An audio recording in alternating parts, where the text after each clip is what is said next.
Ahead on NCBA's Cattleman to Cattleman. On this week's special edition of NCBA's Cattleman to Cattleman, management tips for your operation from Merck Animal Health.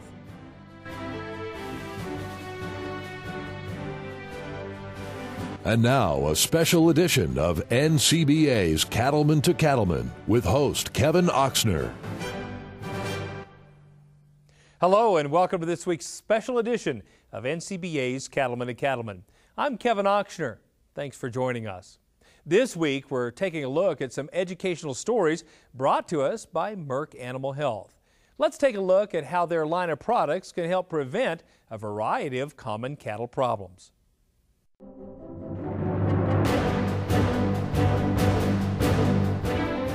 Welcome back. Scours is the most common disease among newborn calves. It can be mentally, physically, and financially exhausting on ranchers to endure a scours outbreak. Merck Animal Health is working hard to ensure calves get off to a great start.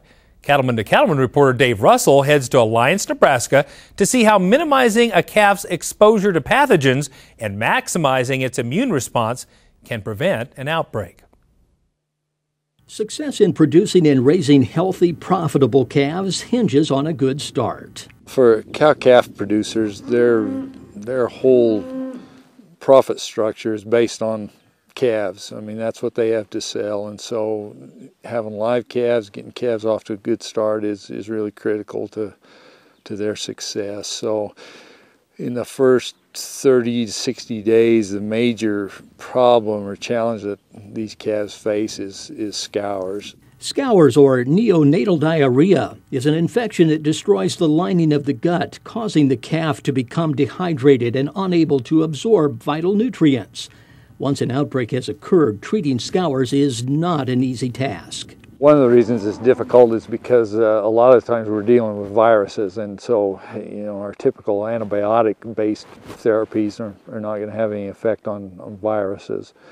The calves, the major problem they face is that they dehydrate quickly, they lose a lot of fluids, and so the main treatment is aimed at trying to restore those fluids. So that can be done early on by tubing the calves with electrolytes for more severely dehydrated calves, and we'll put in an IV. It's a pretty labor-intensive kind of deal.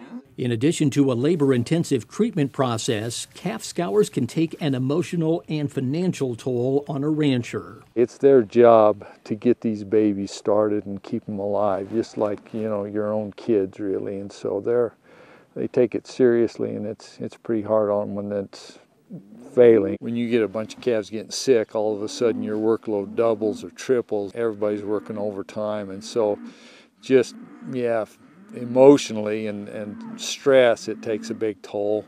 Financially, you've got the cost of treatment, the cost of calves that die that are not going to be there when it comes time to sell.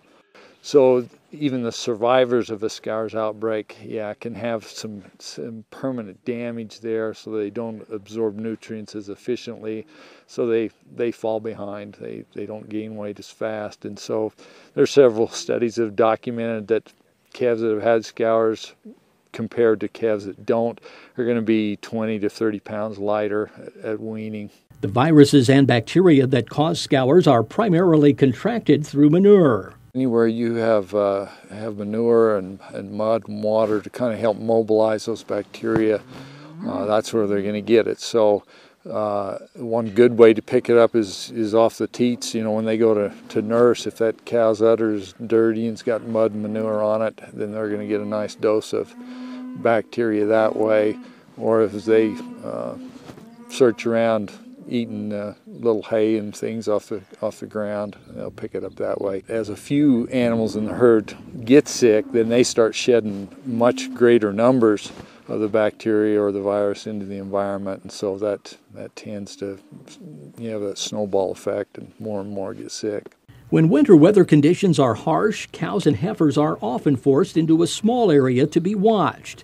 This concentrates the amount of manure, making scours even easier to contract. Dave Sturkle, manager of Snake Creek Ranch in Alliance, Nebraska, knows the challenges this kind of situation can have. This morning's just typical morning. It was 0 degrees when the sun came up, and so everything that we calved through the barn. We want to keep the barn clean and dry, but that's a perfect world, and we don't always live in a perfect world. If you're having a lot of calves, it's hard to get the barn as clean as you want. And the exposure to the manure is higher than what it would be out on grass, but calving them cattle in February, it's just impossible to have enough grass range to calve on and still close enough to the barn that you can help them calves when it's cold. Even when dealing with less than perfect conditions, Dr. Hill says there are ways to minimize exposure. First, don't overcrowd your calving cows. If you calve in a barn, be sure it's as clean as possible.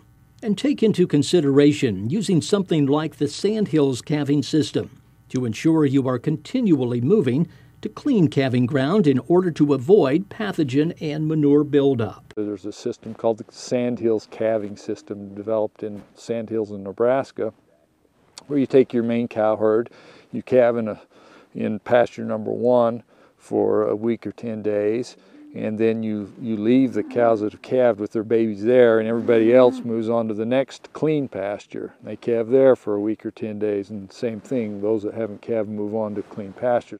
One important thing we've learned is that those older calves become the primary source or reservoir of infection. So keeping some distance between the oldest and the youngest is an important strategy. However, minimizing exposure to manure is only half the battle. Maximizing the calves' immunity against scours causing pathogens is critical. Since calves are born with no immunity, ensuring consumption of good quality colostrum to build up the calf's immunity level against these pathogens is critical. The immunity of a calf is important because essentially they're born without any immunity, okay? With human babies, there's a transfer of antibodies through the blood, and so when a baby's born, he has a nice level of immunities from its mother. Calf's not that way at all. It gets no transfer through the blood, so everything that calf gets has got to come through colostrum, or through that first milk, okay? So in order for that to happen effectively, that calf's got to get up after it's born, get to its mother, and have a good full meal of colostrum. And in that colostrum, then there's concentrated levels of antibodies that cow has produced, transfers them to the calf. We call it passive transfer. Timing of colostrum consumption is critical. Only 12 hours after birth, the calf's ability to absorb protective antibodies from the colostrum drops below 50%. So the sooner the calf can nurse and obtain colostrum, the better.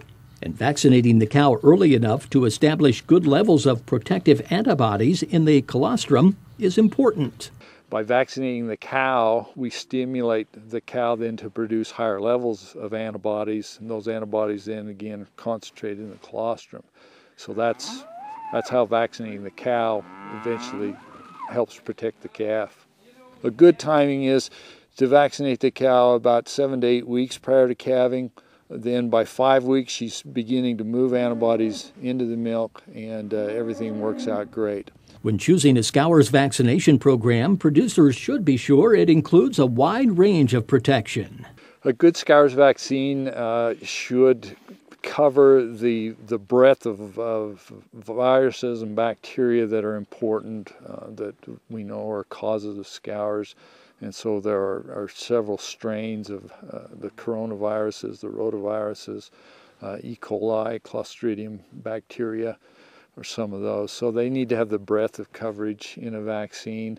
And new technology in vaccine manufacturing allows the animals to develop a more targeted, longer-lasting immune response. One of the most important features of new vaccines that have come on the market in the last 4 or 5 years is what we call subunit technology. And it refers to the E. coli antigen in the vaccines.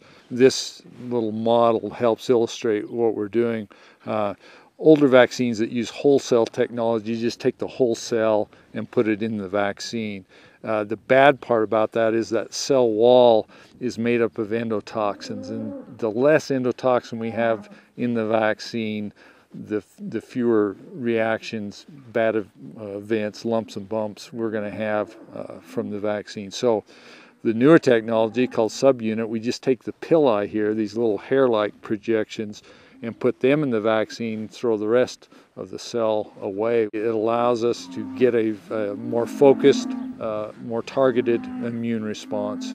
Dr. Hill says that a Scour's vaccination program should be a consistent element of your cow-calf health protocol, especially when cash flow is tight. An ounce of prevention is worth a pound of cure, and in this case, a pile of money, because scours are so difficult to treat. Some of these pathogens cause sudden death. You don't get a chance to treat them. The viruses don't respond well to treatment, so it's a very important thing to keep in place. It's like going through life without health insurance. I mean, it's pay me now or pay me later. I can't begin to fathom what a 30 or 40 or 50% infected herd of scours would cost your bottom line. At the end of the day, Dave says a good Scour's vaccination program gives his calves the advantage he's looking for. It's just a step up for Mother Nature, and when you have that storm and your ground gets wet, even on the sandhills method, you know, they're challenged with weather as we are. It's just going to give you a leg up for the duration of the season with that calf. In Alliance, Nebraska, I'm Dave Russell, reporting for NCBA's Cattleman to Cattleman.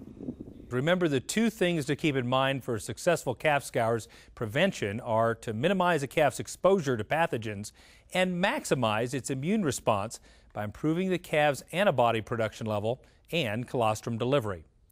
This segment was brought to you by our friends at Merck Animal Health, the makers of Guardian, the most complete scours protection vaccine. For more information, visit guardianvaccine.com or cattlemantocattleman.org. And we'll be right back.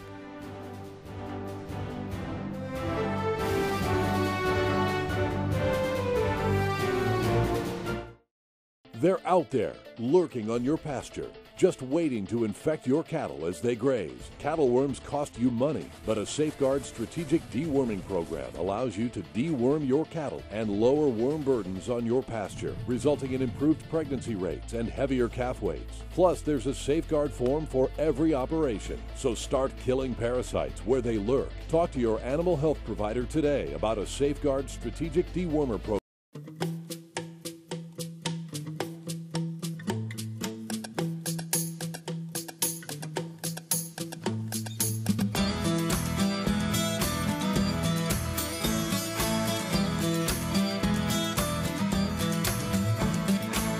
Grow more low-cost forage and improve grazing access by clearing out weeds and brush with these Dow AgroSciences herbicides. See your Dow AgroSciences representative or visit rangeandpasture.com. No storm is too powerful for new Purina Wind and Rain Storm Minerals, formulated with ultimate weather resistance. That means more minerals in the feeder and available to your cattle. Wind and Rain Storm Minerals provide more consistent intake and balanced mineral nutrition to optimize herd health and breedback rates. See the difference at your local Purina dealer or visit cattlenutrition.com. Wind and Rain Storm Minerals, another way Purina is building better cattle. It's time to wrap up your savings on John Deere hay tools. With big bonus cash or special financing on our high-quality lineup of mower conditioners, balers, and select hay tools. Or if you have a utility tractor in mind, take advantage of great deals available now on rugged 5 Series and 6 Series tractors. Roll on in and wrap up your savings. Like summer, these deals won't last, so hurry in today.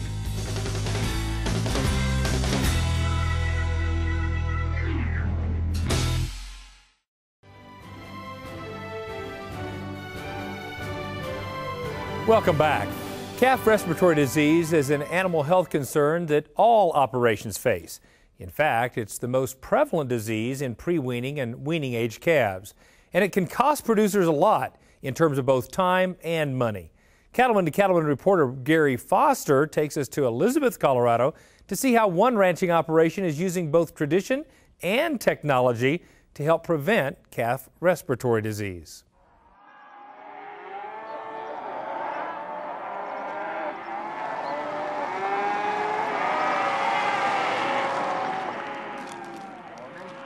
I was born and raised right here, been here all my life, and now I'm raising my family here.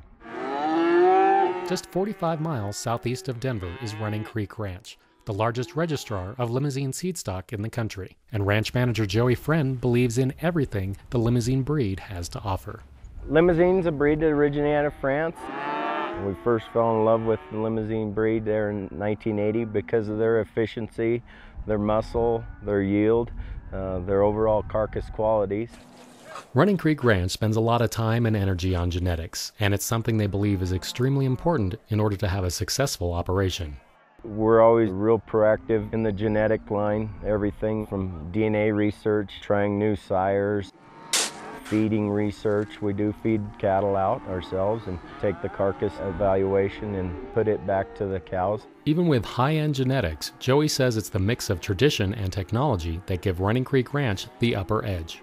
We'll spend the most we can for the best genetics that we can put into these cattle, but we feel that we don't have to have the highest, most expensive equipment to do the feeding. We feel it's more economical to use a team of horses to feed our cattle with. It's more enjoyable. They're steeped in tradition, and yet they're absolutely embracing technology for the future. That's a very interesting dance. They're doing it very well. A strong calf respiratory prevention program is also another way they keep their herd top-notch. To prevent respiratory diseases, I'd say the number one thing would be the vaccination program. Joey relies heavily on Jim Martin, owner of Colorado Animal Health, to help ensure his animal health program is as strong as it can be, as well as to provide advice on the best products available.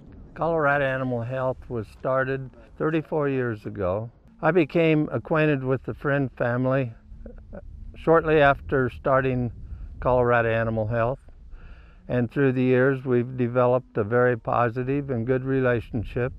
It is the type of relationship that you really put a value on.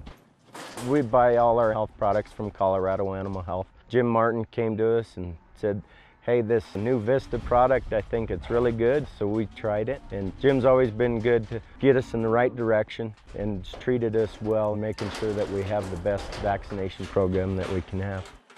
With Jim's guidance, Running Creek Ranch started using Vista when it first became available. We used Vista years ago and got along great with it. It was off the market for a while, and as soon as it came back, we went right back to it because we felt it was a quality product, and we feel that it's going to keep away all the evils of any respiratory problems in the future. They pulled the Vista off of the market, and we tried substituting some products to replace Vista once and wasn't near as successful. When Vista got to be available again, we were both very happy about it. It is a product that makes your relationship with your customers even more solid. It's a quality product. Now that Vista is back on the market, Joey believes he has a much healthier group of calves. We keep close eye on how many calves we pull and treat and doctor. We definitely seen an improvement over that first year. The calves at weaning time, they wean better.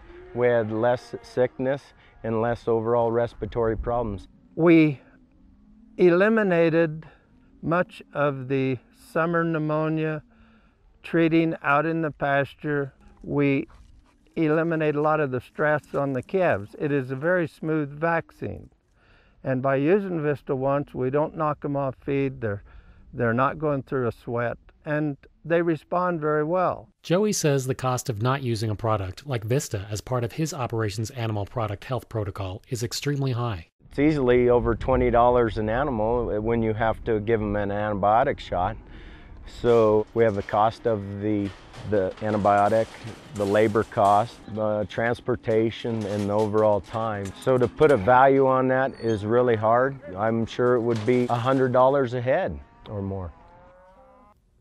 According to Dr. Sybil, Vista is actually the top choice for ranching operations across the country because of the extensive research that's been done on the product. It's still the product of choice for a great majority of people that use vaccinations.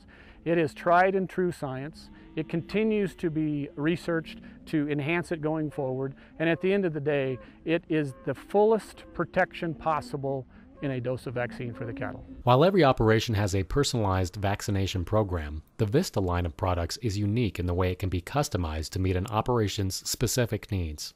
Vista and the line of products in the Vista line gives you all kinds of options to better personalize the operation. So, if you need Vista once, we have it. If you need one or two of the viruses, we have it. If you need a breeding program, we have it. So at the end of the day, the family of Vista products allows for great personalization of the operation that you're trying to give advice to. I really like Vista once, not just because it's effective, but we can give one shot instead of giving 2 shots to obtain the same objective, same protection. Vista works. That's why I'm satisfied with it. I'm not a scientist, but I know Vista works. I've seen it improve many producers' operations. In addition to helping meet an operation's specific animal health needs, Vista also has other unique qualities that many producers find invaluable. We have modified live viruses in Vista. We also have the A-virulent cultures for Pasteurella and Mannheimia. And that's an interesting challenge, if you will, for the scientists, because we know that Pasteurella is a big, big deal in respiratory disease in cattle. And our A-virulent cultures bring technologies that we believe creates a profound immune system and the best immune response that we can get in cattle that are being vaccinated. The technology that we're exploring at multiple levels includes technologies to bring stronger, better, more effective Pasteurella and Mannheimia vaccines to the cattle business. Having a good calf respiratory vaccination program in place not only helps Running Creek Ranch keep their animals healthy, but it also provides them with the reassurance that their cattle are going to stay healthy after they leave the operation. Overall, animal health protocol. I guess we'd start at birth. Calves are born, they're tagged and tattooed, and then when the calves are about 45 days to 60 days old, they will be brought in and they will be branded. They will be vaccinated with Vista once, in addition to the 7-way Vision product. When the calves are about 6 months old, we will sort the calves off the cows and give them a pre-weaning shot. This year we used the Vista once, and then we gave them a Vision 7 with Somnus vaccination. Dr. Sybil says vaccination programs are just one piece of the puzzle, and it's important to remember the other factors required to have a healthy and productive herd. It requires proper nutrition. It requires proper genetics. It requires proper colostrum. It requires proper management and herdsmanship. And then at the end of the day, it requires a good product like Vista to complement everything else that's been done well. Diagnostics is also an important way to track what's working and what's not in the herd. So you need to periodically look at some of the responses to vaccination using blood tests. The animals that get sick on the operation, you need to know why they got sick. And is this a trend or is this an individual just having a problem? That all goes into the equation to understand the personal need in an operation. At the end of the day, Running Creek Ranch utilizes all the tools available to keep their operation going strong, and that includes collaborating with other producers and animal health representatives to continuously find new ways to make their operation even more successful. I'm impressed with Running Creek and how over the years they've continued to seek out folks that are good collaborators in their operation. And it's so impressive when you see operations build on year after year after year of good information. And they're pushing the folks that are giving them advice to get better. And they're asking, are there other folks out there that can help us? And then they filter all that information out and they apply it on a daily basis. Joey and his family's desire to grow and evolve Running Creek Ranch will keep the operation running strong and long into the future. Reporting from Running Creek Ranch in Elizabeth, Colorado, I'm Gary Foster for NCBA's Cattleman to Cattleman. For more information about Vista and other products from Merck Animal Health, visit our website at cattlemantocattleman.org. We'll be right back.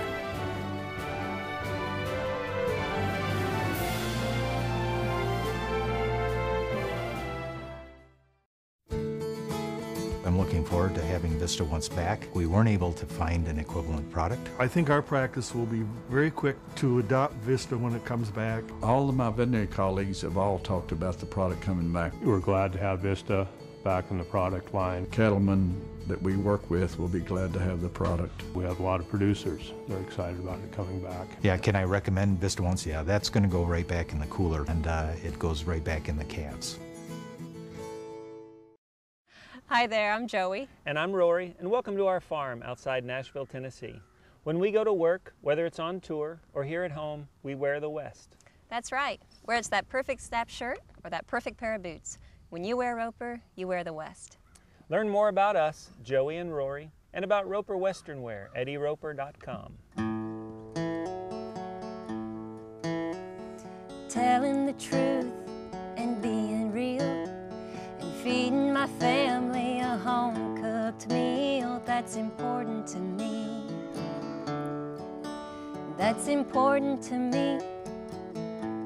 And planting the garden and watching it grow. It's the official monthly publication of the National Cattlemen's Beef Association. The National Cattleman is produced exclusively for NCBA members and includes coverage of the news and events affecting our industry. From Capitol Hill to the far side of cattle country, the National Cattleman provides information NCBA members need. Every issue includes market analysis, feature stories, and practical management tips. Start receiving your copy of The National Cattleman. Call 866-USA-BEEF or go online to beefusa.org and join today.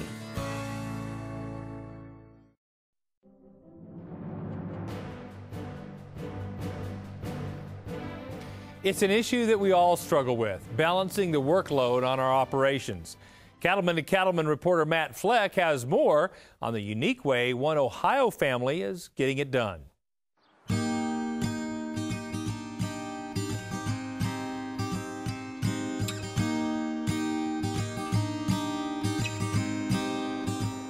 In west central Ohio, you'll find Haley Farms, a purebred Simmental cattle operation.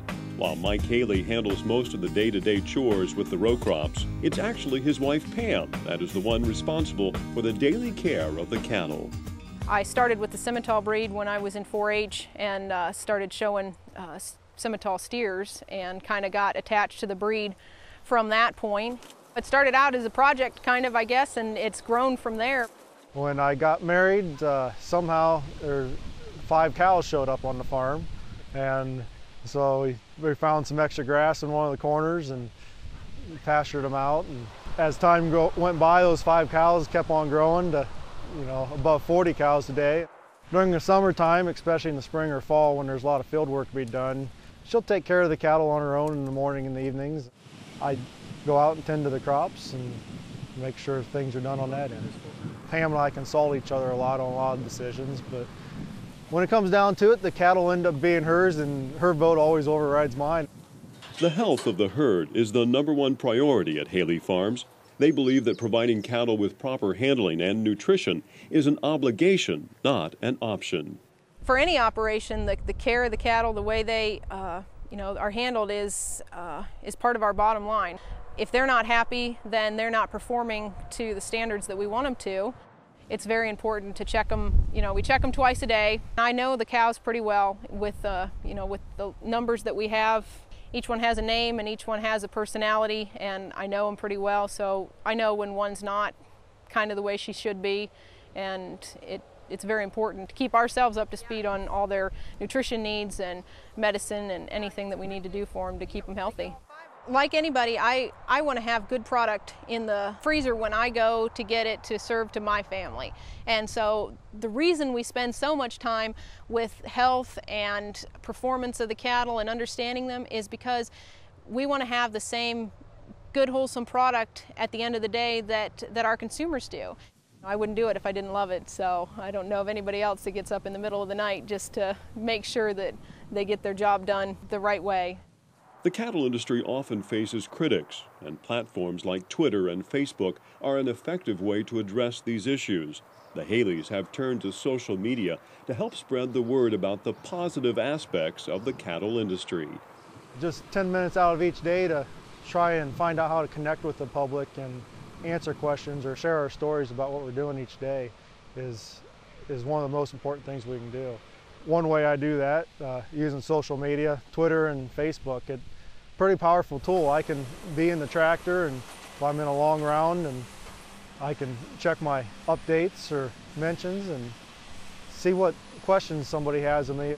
It makes people feel a little closer to what we're doing if we're willing to share, open up that door and allow them to see what goes on, and I think that's really important.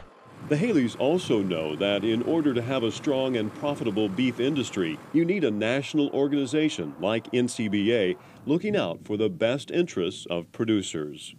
All of us need a voice in Washington, and one voice is not nearly as loud as the group.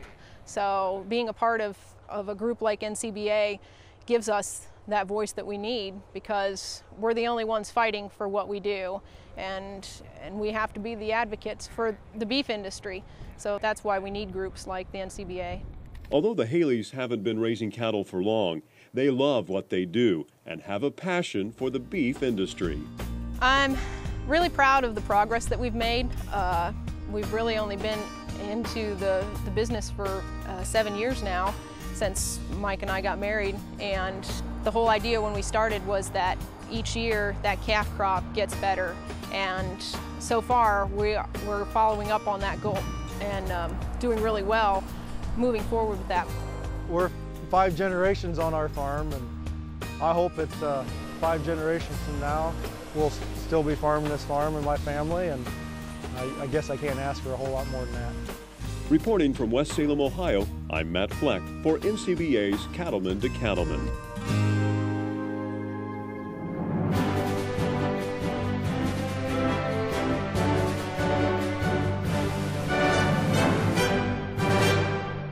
Land development and a growing population can create challenges for many operations across the country. But some farmers and ranchers are taking their skills and experience to act as state and national advocates for the industry when it comes to issues such as land and natural resources. Cattleman to Cattleman Sharon Alseth has more from Florida.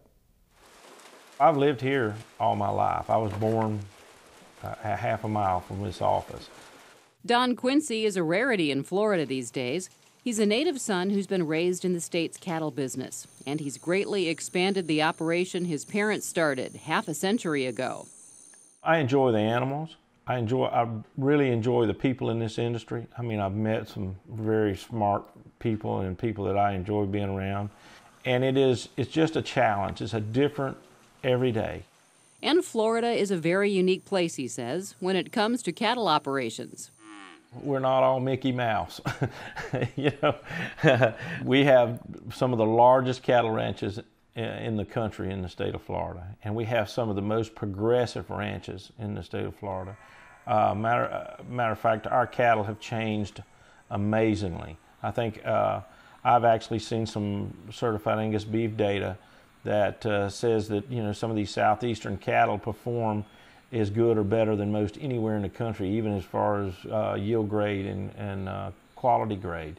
And they do very well from a performance standpoint and have less sickness than a lot of other places because of our climates, probably. Most of our cattle in the state of Florida is cow-calf operations. No feed yards to speak of, a couple of small ones.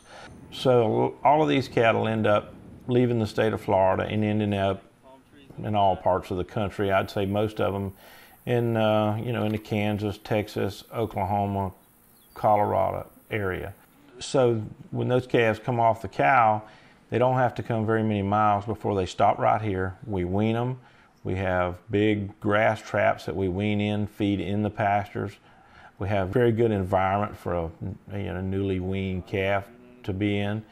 And so freight being what it is, we'll put some weight on the cattle, and a healthy calf ends up out west, whether he's going to the feed yard.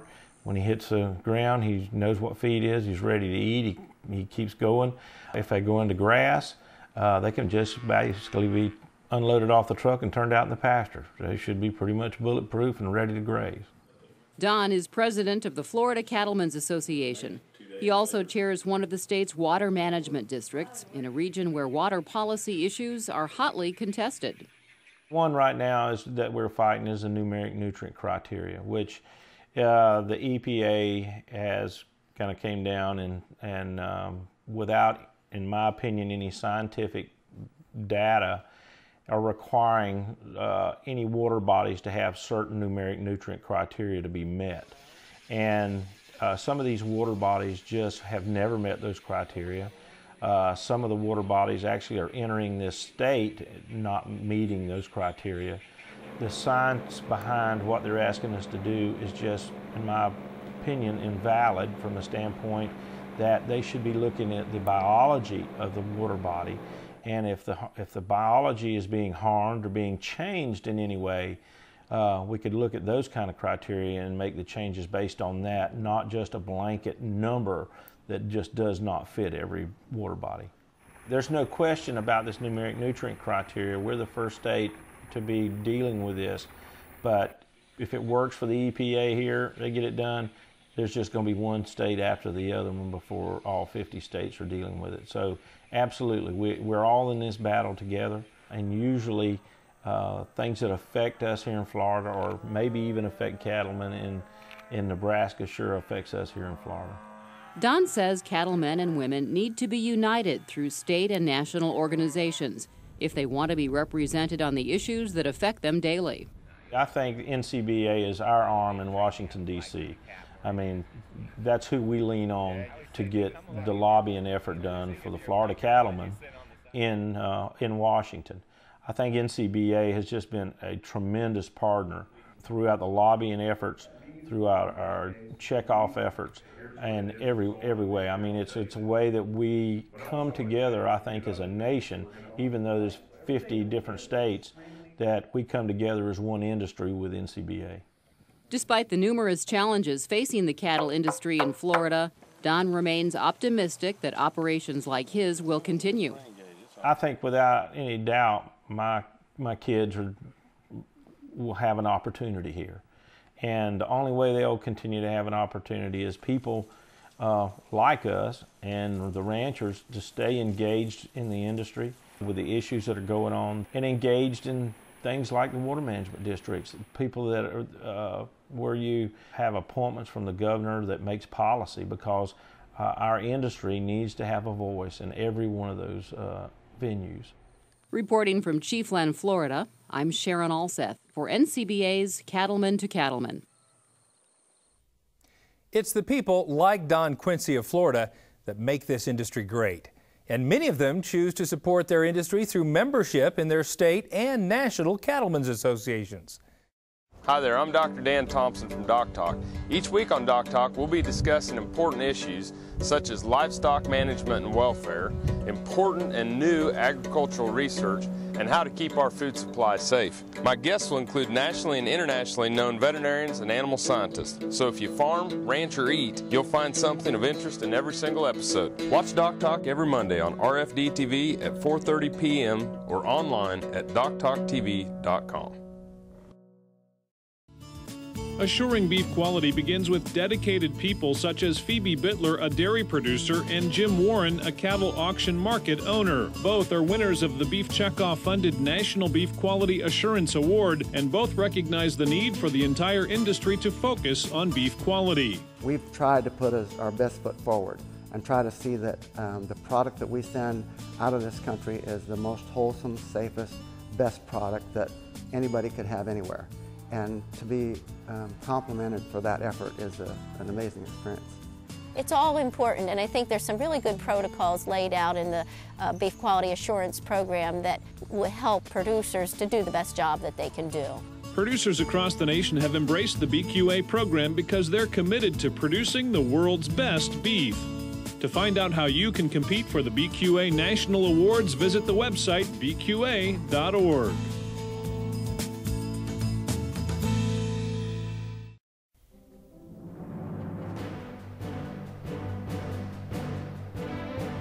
Agriculture is the most fundamental component of any society.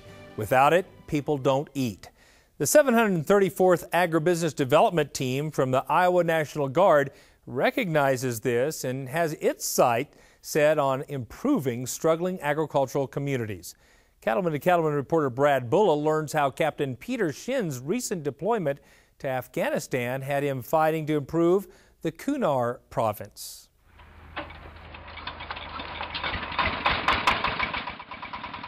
I was very fortunate, frankly.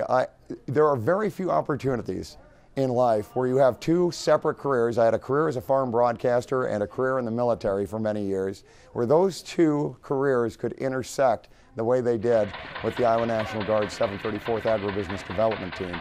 The 734th Agribusiness Development Team sought to improve the agricultural capacity in the Kunar province of eastern Afghanistan. The team achieved this through working closely with the local population. So in order to do that, we interfaced closely with government officials, local farmers, and the equivalent of county ag extension agents, along with the provincial veterinarian and other officials, in order to boost their capacity to provide those services in order to improve food production and promote the general agribusiness climate there. The Kunar province sits in a large valley between two mountain ranges, with a climate very similar to Southern California. Unique opportunities to help the local agribusiness situation arose from a new friendship between Captain Peter Shin's superior, Major Lauren Adams, and a local veterinarian. The opportunities also allowed Captain Shin to confront many concerns of the local population. What Doc Adams realized right away is that Dr. Galib and several other veterinarians in Kunar province had the requisite skills to deliver veterinary services, but they lacked support to do it. And so he provided the support, and then the veterinarians of Kunar province, led by Dr. Galib, actually delivered veterinary services in the form of vaccines, inoculations, herd examinations, those sorts of things, supported by the ADT. The number one concern in Afghanistan relative to their herd health is nutrition. And so communicating and educating the importance of good nutrition was very challenging, in part because, again, because these are subsistence level operators, most of the time the livestock were cared for by the women. And we had an aggressive outreach program to educate and train women, but there were some cultural issues that we had to address there. And getting out to that mass audience, again, we had to rely on those veterinarians to do that. Captain Shin's experience in Afghanistan gives him a unique perspective on the U.S. agricultural system and cattle industry. There's no doubt about it. I think that anybody who suggests that, for example, we don't need a farm bill, or that that we can simply import what we need. Try going to a country like Afghanistan where people are struggling to put food on the table, and you realize how fortunate we are in the United States to be blessed with the safest, most abundant food supply produced by, quite frankly, the best farmers on earth. The 734th Agribusiness Development Team seeks to improve developing countries' agricultural sustainability, like in Afghanistan, a goal that also affects local agriculture. Well, at the end of the day, we couldn't do the agribusiness mission without two groups of folks. One was the security team. Obviously, we needed to make sure that we were safe while we were out doing it. But the security team had no reason to be there without the farmers and ranchers we had on that team, who were also in the National Guard. And my message to cattlemen is twofold. One, you've got people amongst your midst who are out there making a difference, not only in the United States, but all around the world, with the goal of improving security ultimately here back at home. And secondarily, you cattlemen play an absolutely vital role in our own national security by providing the best food supply that is available anywhere on the planet. And I salute all of you. Reporting from the 2012 Cattle Industry Convention in Nashville, I'm Brad Bullitt for NCBA's Cattleman to Cattleman. We greatly appreciate the work Captain Peter Shin and the 734th Agribusiness Development Team has done throughout the world. We'll be right back.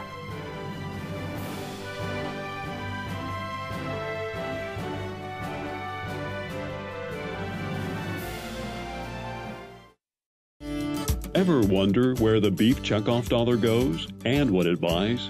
The Federation of State Beef Councils is made up of the 45 qualified state beef councils that collect the $1 per head beef checkoff.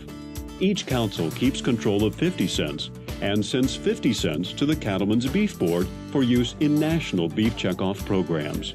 Many states also choose to send a portion of their share to the Federation to expand national and international efforts.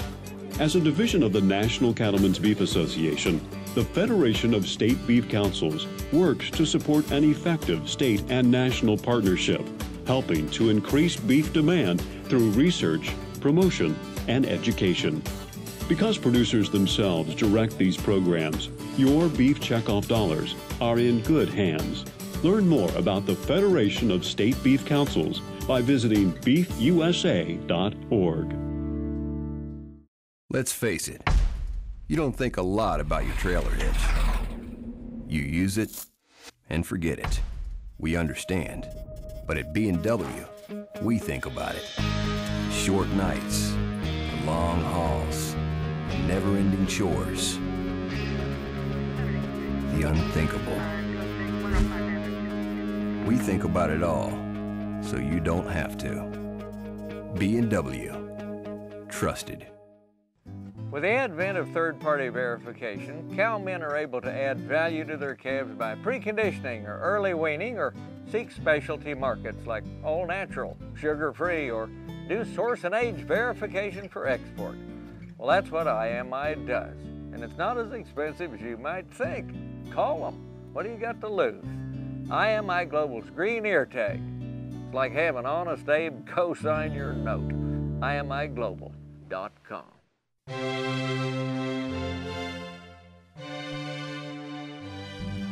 Moira, a British tourist, found herself in Fort Smith for the Arkansas Cattleman's Trail Drive. She had stationed herself along Rogers Avenue and watched as a group of jolly cowboys came pushing 20 head of rented longhorn cattle along the parade route. She was excited. She was a Western movie buff. By Jove, it's just like rawhide. She was taking pictures with her digital camera when it became obvious that some of the beasts were exhibiting unruly behavior. And then all Hector broke loose. Good gracious, this is better than the running of Pamplona. Two cowboys thundered after a runaway longhorn bull, shaking out their loops in hot pursuit. A large crowd of onlookers raced after the ruckus, snapping photos and filming the action for America's Funniest Home Videos. The bull crashed through a construction zone, ignoring the traffic light, the pedestrian crossings, and the warning signs. Cowboys, horses, and tourists followed, jumping the cement barriers, danger signs, and potholes, with flashes popping and videos whirring. And then a park ranger on his four-wheeler raced by yelling, "He's down by the draw along the river. I'll run him out for y'all." Well, he did.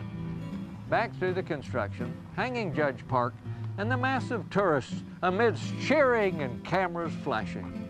It's the Wild West. Back home, they'll never believe this. The whole mass of humanity crowded along the ridge, overlooking the Poteau River. Halfway across, swimming like a Navajo rug in a Speedo, they could see the back and head of the red and white spotted longhorn bull making his way to Oklahoma. One of the cowboys took off his hat and shook his head. And then he heard one of the tourists, with what he thought was a British accent, say, I say, that was a smashing good show. When's the next performance? "This is Baxter Black." Crikey, he's forgotten his jumpers. From out there.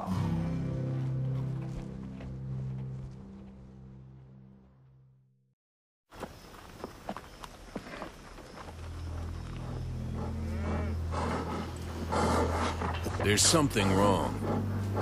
His head is down. He's clearly stressed. He's worried sick about BRD.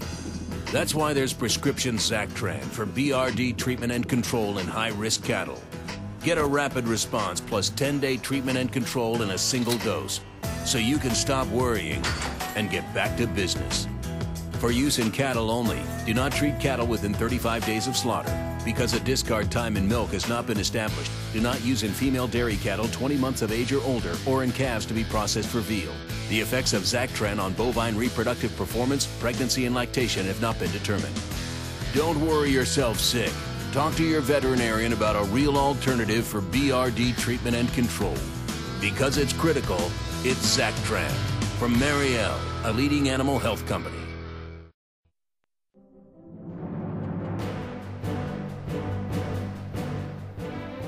Welcome back. It's time to look at this week's legacy photos from operations around the country.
We're always glad to see your legacy photos.